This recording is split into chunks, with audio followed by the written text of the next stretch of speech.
અરે ઓછું નાક પણ અસલી નાક. MDH કાશ્મીરી લાલ મરચાની પાવડર.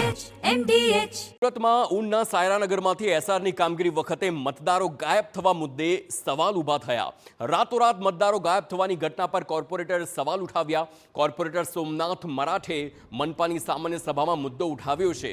40 થી 50 ઘરના લોકો અચાનક જ ક્યાં ગાયબ થયા તેવો સવાલ કર્યો છે. એસઆરની કામગીરી વખતે 50% મતદારો મળ્યા નથી. ગાયબ થયેલા લોકોના દસ્તાવેજની તપાસ થવી જોઈએ તેવી પણ કોર્પોરેટરની માંગ છે. ગાયબ થયેલા લોકો બાંગ્લાદેશી ઘૂસણખોર હોવાની આશંકા પણ વ્યક્ત કરવામાં આવી.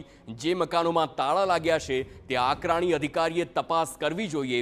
પોલીસ અને આંકડાની અધિકારી બંને તપાસ કરવી જોઈએ તેવી માંગ કરી છે.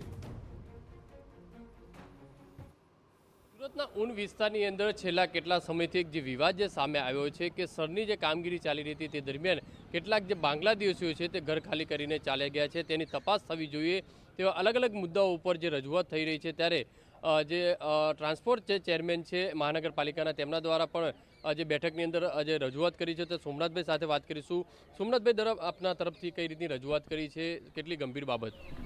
સોનારી બિન વિસ્તારની અંદર જે બંગાળી બસ્તી છે, આ બંગાળી બસ્તીની અંદર એસઆઈની કામગીરી દરમિયાન જે 50% વોટર ત્યાં મળ્યા નથી એ બાબત સમગ્ર આ વિષય ચર્ચામાં છે. વાત હવે કાલે સામાન્ય સભામાં હું રજૂઆત એ કરી હતી. હવે આ બંગાળી બસ્તીની અંદર જે મકાનોમાં તાળા લાગ્યા છે, આ મકાનો આકારની અધિકારીને સ્થાનિક પોલીસ આ બંને જઈને અગર એની તપાસ કરે તો એના દસ્તાવેજો ચેક કર્યા બાદ એ આપણને ખબર પડશે ભાઈ આ ખરેખર આ બાંગ્લાદેશીના મકાન હતા કે હિન્દુસ્તાનના કોઈ નાગરિકના છે. હવે હિન્દુસ્તાનના નાગરિકના અગર એ મકાન હશે તો એને ટાળા કેમ છે, પ્રશ્ન એ પણ આવે છે. એના કારણે મને શંકા છે ભાઈ એનો તપાસ થઈ જાય. તપાસ થયા બાદ અગર આ બાંગ્લાદેશીના મકાનને સીલ કરવો જોઈએ ને તાત્કાલિક રીતે એના ડિમોલ્યુશન કરી દેવા જોઈએ. કાયમી એક મેસેજ પાસ થશે. આવી રીતે કોઈ પણ આપણા દેશની અંદર કોઈ બીજી વાર પ્રયાસ નહીં કરશે, કોઈ ઘૂસપેઠી આવી રીતે મતલબ ગેરકાયદેસર રોકાણ નહીં કરશે. સાંસદ મુકેશભાઈએ પણ આ બાબતે પત્ર લખીને કલેક્ટર અને મ્યુનિસિપલને જાણ કરી છે. એના કારણે ત્યાં પોલીસ તપાસ બી શરૂ થઈ છે, પરંતુ એકલા હાથે પોલીસ તપાસ કરે તો એનું પરિણામ નહીં આવશે. હું એટલા માટે સામાન્ય સમય કે આકારની અધિકારી એ કોઈ મકાન આપણે ખરીદ કરી દસ્તાવેજ તે આપવા પડતા હોય છે. હવે કયા આધાર છે એ આધાર ચેક થાય તો જ આપણે એનું ખરેખર નિરાકરણ થાય.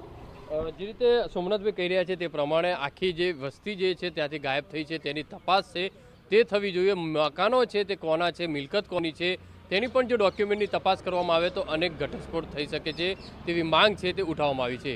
કેમેરામેન સંજય ચંડલ સાથે બલદેવ સુથાર, TV9 સુરત. MDH ચણા મસાલા.